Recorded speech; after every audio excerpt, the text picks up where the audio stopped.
What's up guys, it's Eric from B-Side. Today we're going to be doing another installation of our BeatSonic S-Connect CarPlay Android Auto retrofit for this 2013 to 2015 Lexus RX with factory navigation. The reason why we want to update the video is that we made a small update to the main harness where we eliminated one of the connectors going to the upper screen.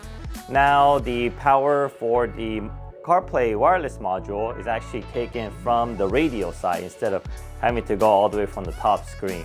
In addition to that, we want to add some details that we missed before and show you exactly how we mount the two boxes and how to organize the cables as well.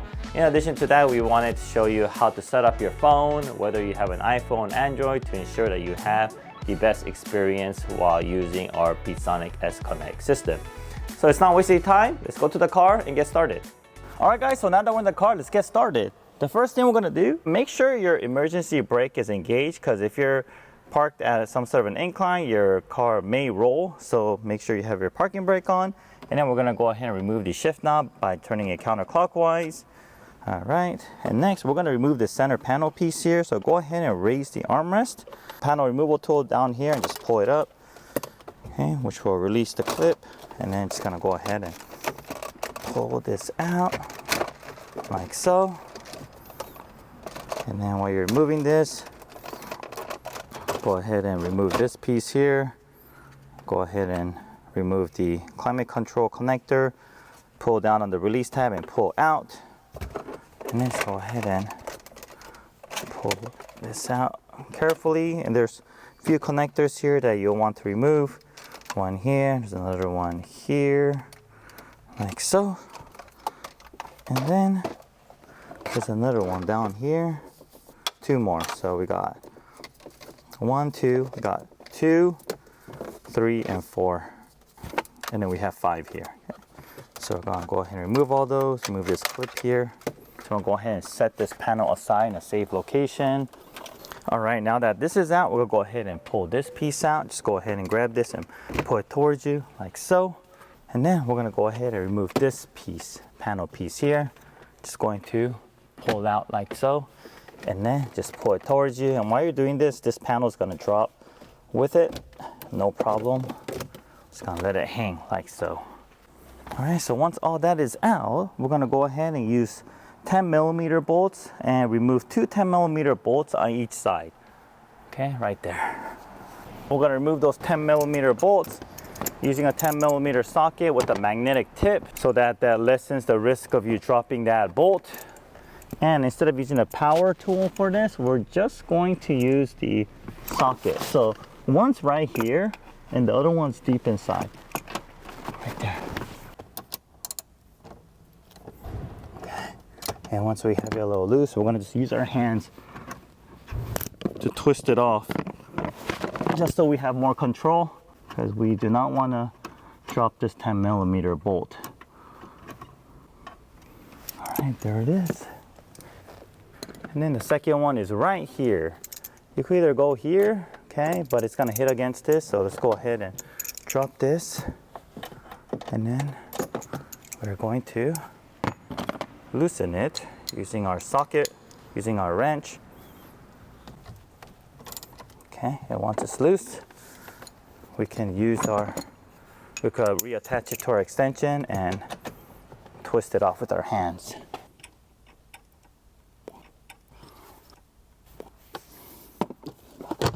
All right, now let's go to the other side. Okay, on this side, go ahead and pull down on this panel here. There's 2 connectors that you will remove. Once again, push down on the release tab and then pull out.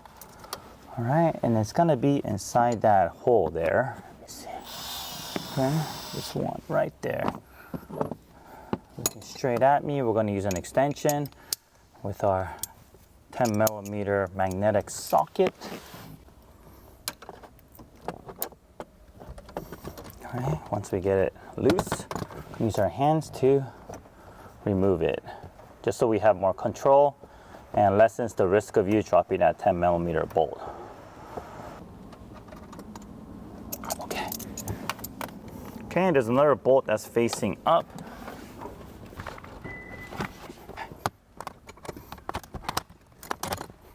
once again, we're gonna just loosen it and just twist. Just counterclockwise. Okay. There it is. All right, cool. Those are all the 4 bolts that's holding the radio in. Now let me get back to the passenger side. Before we remove this, we're gonna go ahead and change the gear. Push down on this gear release. I'm gonna push it down and make sure your e-brake is engaged, or else your car will roll if you're parked at an incline. Then let's go ahead and pull this out. Okay, so this is ready to come out. For now, we're just gonna leave it inside, and then we're going to remove this panel above, this garnish that's surrounding the screen. So how to remove this is we are going to use a panel removal tool like the one we're using here, and we're going to pry this piece out from the bottom. We're going to pry this out from the bottom. Okay. There it is. All right, and once you remove that, there's going to be 2 Phillips screws. So you're going to remove one here and one there. Okay, we're going to go ahead and remove those. And there's another one down here. And then go ahead and pull it out like so, and then we're going to go ahead and remove the radio. It's going to be 2 connectors, one blue and one black. All right, so these 2 connectors are the one that we just removed from the radio. All right. Okay, and then the next step we're going to do is we're going to go ahead and drop the glove box. All right, so next we're going to go ahead and remove this door sill here. So we're going to go ahead and pull out from the inside out. So use a panel removal, such like the one you see here. Just go in and just pop it up. Just pop up like so. Okay, we're going to go ahead and remove this. Reach your left hand in here. You'll see like a little, feel like a plastic little tab that you could screw off. It look like this. Just turn it counterclockwise. And then we're going to remove this like so. All right, and then we're gonna go ahead and remove this panel. Use a panel removal tool. Just pop it off. It's all just being held by clips.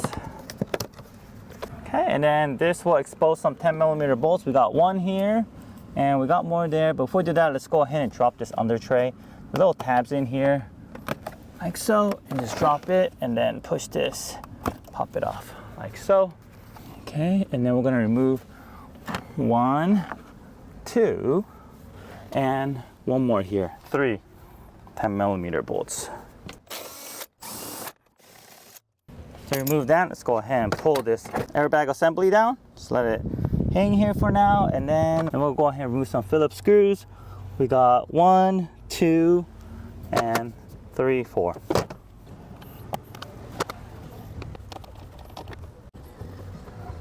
Okay, and then there's one more Phillips screw right here. Okay, go ahead and open the glove box and go ahead and pull it out. Okay, behind here there's gonna be 2 connectors, one gray one and one blue one. Just take note of these because you'll make sure you want to reconnect both to ensure that your trunk release continues to work and that you won't get any errors on your cluster. All right. And then we're gonna go ahead and set this glove compartment aside. All right, now that we removed our glove box, also remove the radio here, and remove the screen, now we're ready to do our connection. All right guys, so we went ahead and wired everything up. Let me show you what we did. So we have our main harness here, the big one, okay? So we're gonna go ahead and we went ahead and connect it to here. All you do is get a small, you could either get some like flathead screwdriver, power removal tool, push it in, release it, and then you're gonna daisy chain. So this over here was what used to be connected here, and now it's connected to the female side of our harness, and the male side goes to the car. And the second connector is this one right here. This is the auxiliary audio cable here. So it connects, same thing. This is a factory connector that used to be here. We disconnected it, and we connected our plug and play harness. And the factory side connected our female side of the harness, and our male side of our harness connected to the radio. So this is how you do all the connections behind the radio. And then on top of here, we have the 2 GVIF cables. Went straight down from here and pushed it up. So this one fell out, so I'm going to push it back in. It's a big opening here. It comes out like so. It's the male side. This is the part that will connect back to the screen. And the female side here connect to the male side of the factory connector that originally connected to the factory screen. We used our foam tape and taped around this factory harness here, okay, like so. Make sure you do this. And then this will connect back to the screen. So these two connectors will connect back to the screen. All right, so let me go ahead and grab my screen, connect this back. I'm gonna push this radio back, and then we're gonna work on this area afterwards. Okay, we have to go up in this way. Okay.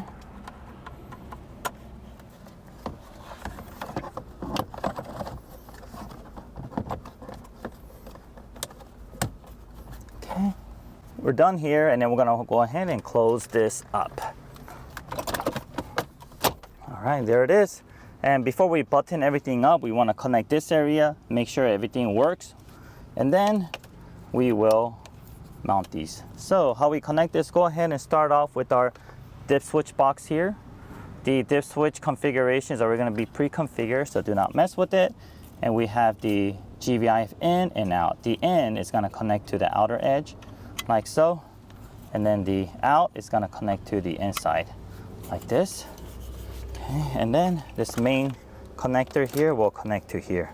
But before we do that, let's just make sure it's not tangled up. All right.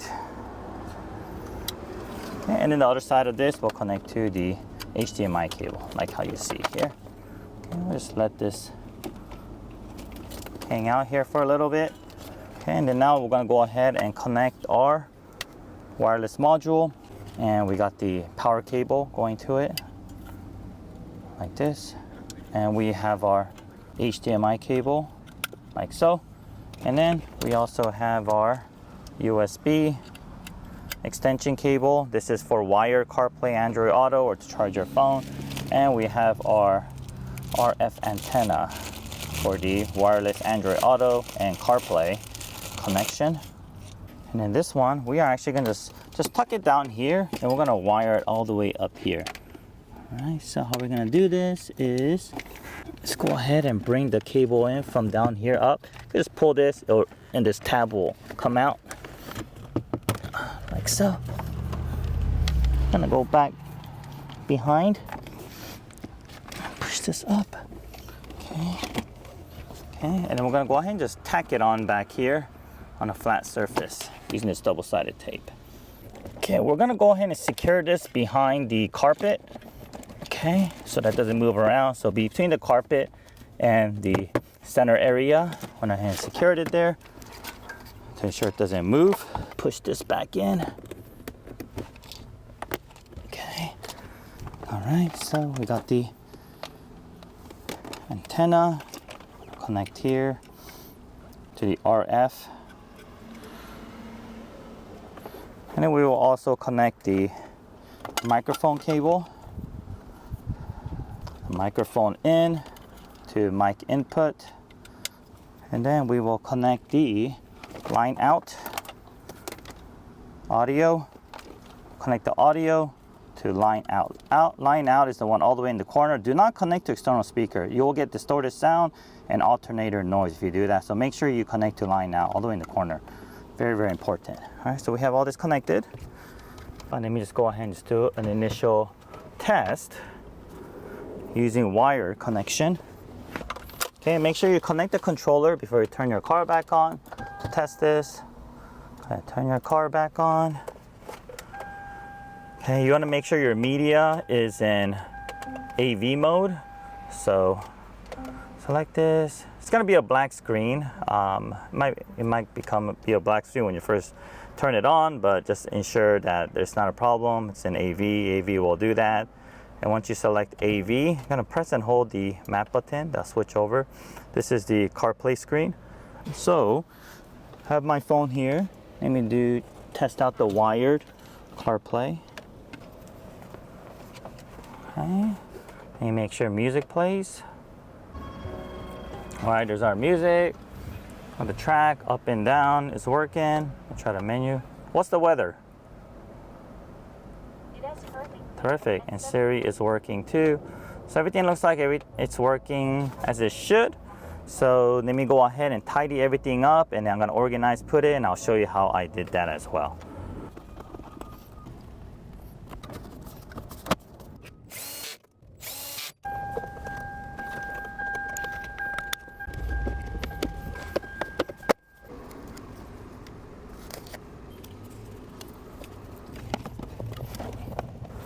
Okay, so we went ahead and mounted our box here. We wrapped it with foam tape. It's in there pretty good. It's not going anywhere.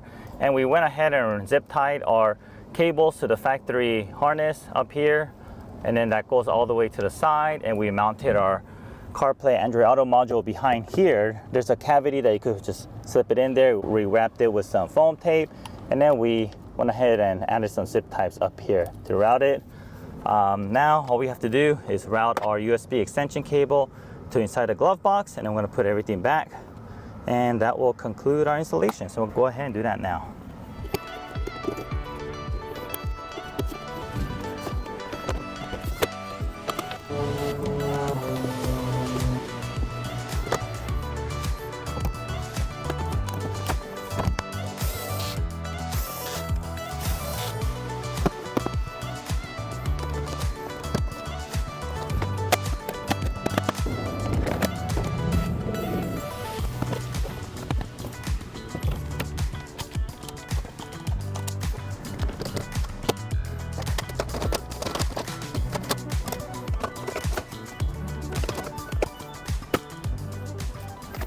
All right, guys, well, I want to congratulate you guys for finally being able to install our BeatSonic S Connect CarPlay Android Auto retrofit. Now let me go ahead and show you how to set everything up.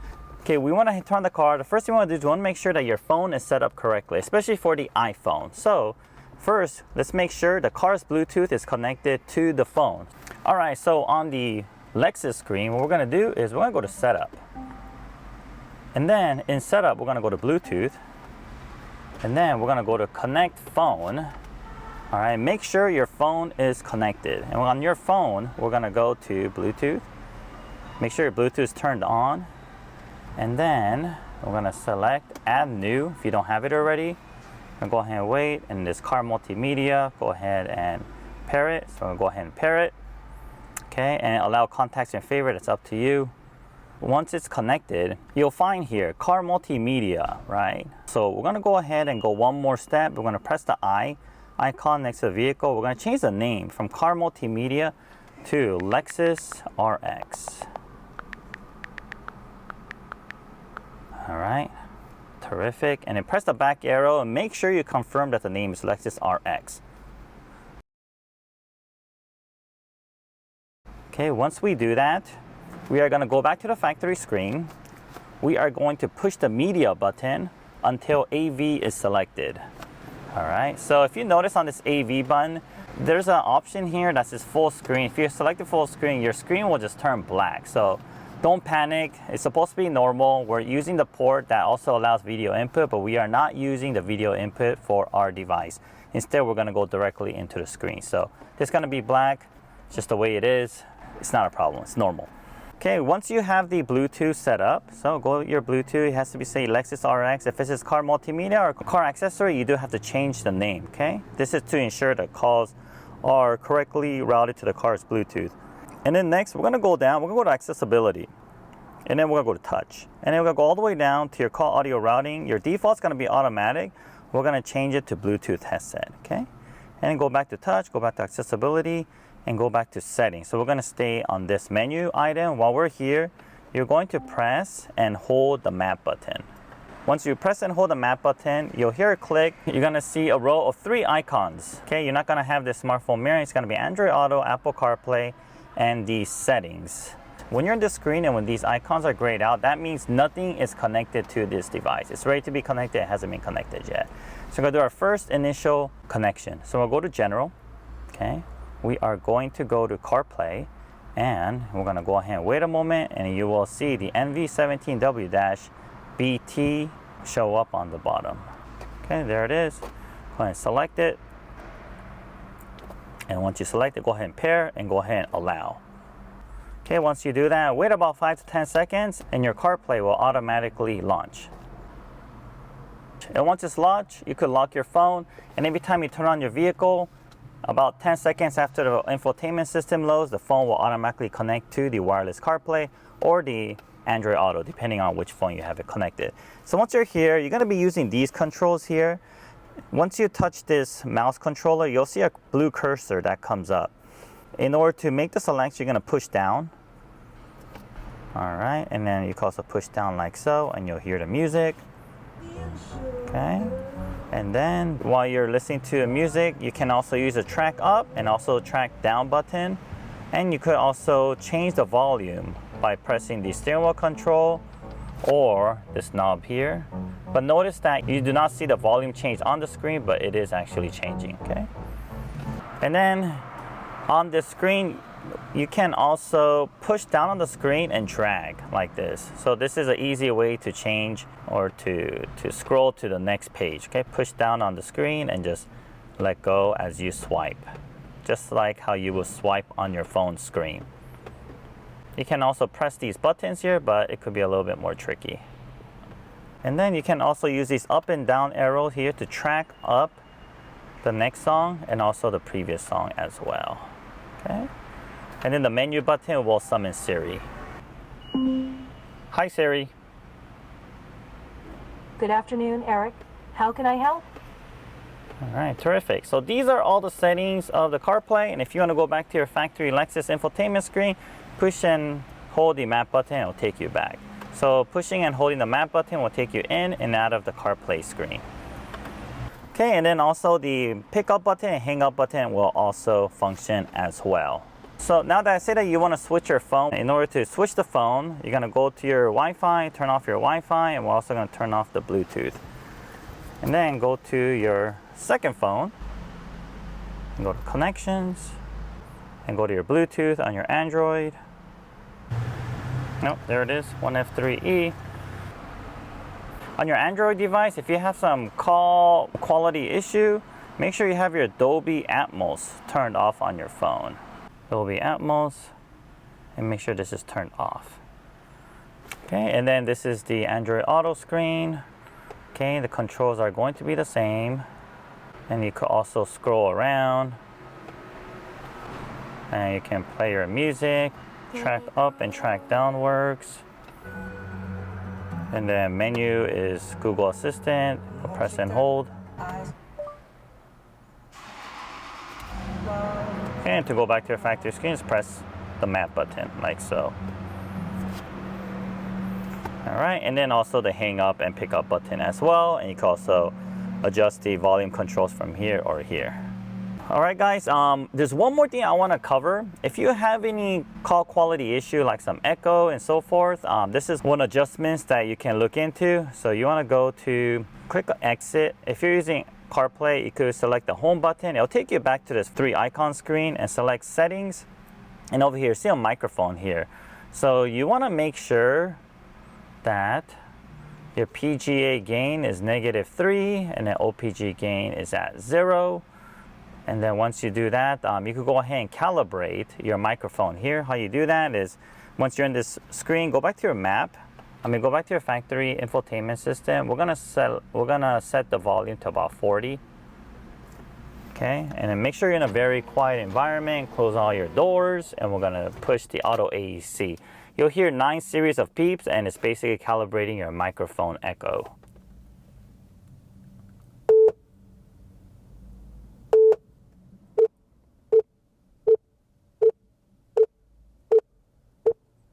All right, and we got number 50 again. So we had it correct already. All right, guys, well, this concludes our installation demonstration of our BeatSonic S Connect CarPlay Android Auto retrofit for this 2013-2015 Lexus RX with factory navigation. If you have any questions, leave a comment below, or you can email us at info@beatsonicusa.com. And if you have any, help us by liking and subscribing to our page. Thank you very much, and I'll see you guys on the next video.